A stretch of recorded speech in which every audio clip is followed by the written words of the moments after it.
USDT ให้กลายเป็น USDC ใน XR Trade เฮ็ดแนวใดเนาะหลังจากที่ว่าเจมส์ได้เฮ็ดคลิปเกี่ยวกับการเปิด VP หรือว่าเป็นตัวแทนไปเทียบห้อยแล้วแล้วก็การค้นหา User UID ของแต่ละคนเนาะว่าภายในที่เฮ็ดหรือว่าอยู่ในระบบเนาะก็เฮ็ดไปแล้วเดี๋ยวในคลิปวิดีโอนี้เดี๋ยวเจมส์จะเข้าเรื่องเลยก็คือเจมส์จะมาบอกวิธีการย้ายเนาะ USDC เนาะUSDT กลายเป็น USDT เด้อเนาะคือในขั้นตอนนี้ก่อนอื่นหมดเนาะทุกคนต้องเข้ามาในกระดานเทรดก่อนให้ทุกคนเข้ามาในกระดานเทรดไปเทียบห้อยแล้วเนาะให้ทุกคนกดเข้าไปที่กระเป๋าเนาะหรือว่า wallet เดี๋ยวให้ทุกคนกดเข้าบอนนี่เนาะกดเข้าบอนนี่ปึ๊บตอนแล้วมันจะขึ้นมาหน้าตาจังซี่ตอนนั้นหน้าตาจังซี่คือเดี๋ยวเจมจะเปลี่ยนเป็นภาษาไทยก่อนเพื่อให้ทุกคนอ่านได้ง่ายขึ้นเนาะโอเคเดี๋ยวเจมจะเปลี่ยนภาษาไทยก่อนโอเคคือตัวนี้ภาพรวมเนาะหรือว่าทรัพย์สินเนาะหรือปฏิวัติการทำธุรกรรมประวัติการทำธุรกรรมนี้ก็คือเติมเงินโอนย้ายคนละก็ถอนเงินแต่คนก็คือภาพรวมทรัพย์สินอยู่บริเวณนี้เดี๋ยวเราจะเข้าไปที่ทรัพย์สินเอาก็คือทรัพย์สินนะ USDT กับ USDC มันจะอยู่นี่นะโอเคพอเข้าไปที่ทรัพย์สินแล้วเนาะทุกคนจะเห็นเนาะทุกคนจะเห็นเลยเนาะมันจะมีหลายอันเนาะคันว่าแต่ละคนมีเหรียญเนาะมีเหรียญเป็นพวกนี้เราก็สามารถสลับไปคือเจมยกตัวอย่างนะเจมมีเหรียญ USDT อยู่ในพอร์ตนี่ตอนนี้ก็ 1,800 ไปเจมส่วนแต่ละคนเนาะนี่เนี่ยมันก็บอกเนาะ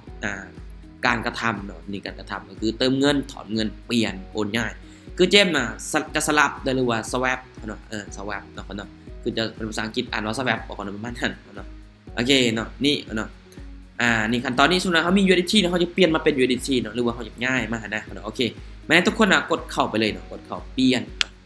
แต่ส่วนแต่ละคนอยากง่ายเนาะจะง่ายเข้ามาถึงจำนวน USDC จำนวนเงินที่ได้หักโอเคช่วงเราเขาจะย้ายเข้าไปที่ max 1โอเคก็ยืนยันการเปลี่ยนเลยเนาะยืนยันการเปลี่ยนปุ๊บเนาะแล้วเนาะเรียนค่อยก็จะมาอยู่ USDT บัดนี้เนาะแล้วสมมุติว่าเขาจะเข้าไปเทรดนะสมมุติว่าค่อยบ่มีเงิน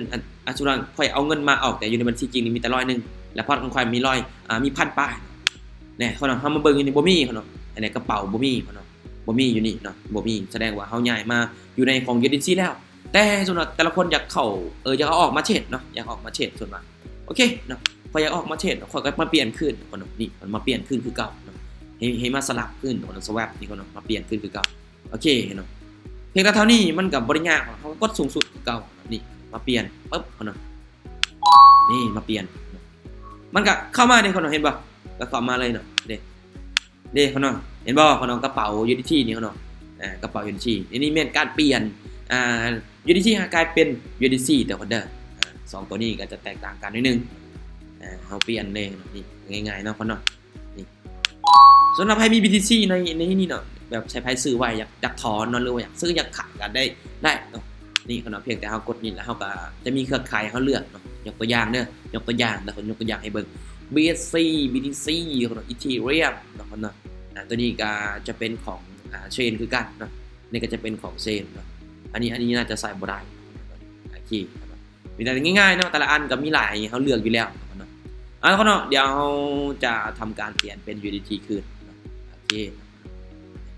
เปลี่ยนการเป็น USDT คืนปึ๊บแล้วก็เนาะเพียงเท่านี้ก็สำเร็จแล้วเนาะในการเปลี่ยนเป็น USDT ง่ายๆนะเนาะง่ายๆเนาะสามารถเฮ็ดตามนี้ได้เลยสำหรับคนใดที่ว่าอยากเก็บเงินไว้ก็เฮ็ดแบบนี้ก็ได้เนาะอันนี้จะเป็นการเปลี่ยนนะการเปลี่ยน USDC เนาะอันนี้ง่ายๆเลยเนาะทุกคนเนาะเดี๋ยวเจมจะเฮ็ดวิธีการต่างนี่แหละเนาะวิธีการแจ้งซัพพอร์ตเนาะเดี๋ยวเจมจะมาเฮ็ดให้เบิ่งว่าติดต่อหาซัพพอร์ตจังได๋เมื่อมันเข้าบ่ได้อีเมลมันบ่ส่งซัพพอร์ตก็คือเขาแจ้งซัพพอร์ตทาง Gmail นะแล้วก็ซัพพอร์ตทาง 2FA อีกก็ต่างหากอีกเนาะเดี๋ยวเจมจะมาบอกในคลิปถัดไปพุ่นแหละเนาะแต่ละคนก็อย่าลืมติดตามไว้อย่าลืมกดไลค์กดแชร์ไว้เพื่อจะบ่พลาดข้อมูลดีๆทุกคนเด้อเนาะใครที่อยากให้เจมเฮ็ดคลิปแบบเดี๋ยวให้คอมเมนต์ไว้เดี๋ยวเจมจะมาแบ่งปันแนวทางการเฮ็ดอีกโอเคนะคนเนาะเดี๋ยวในคลิปนี้จะขอลาตัวไปก่อนเดี๋ยวพบกันใหม่ในคลิปถัดไปเด้อคนเด้อโอเคบาย thank you เนาะคนเนาะโอเคบายเด้อคนเนาะเดี๋ยวพบกันใหม่ขอบใจที่รับฟัง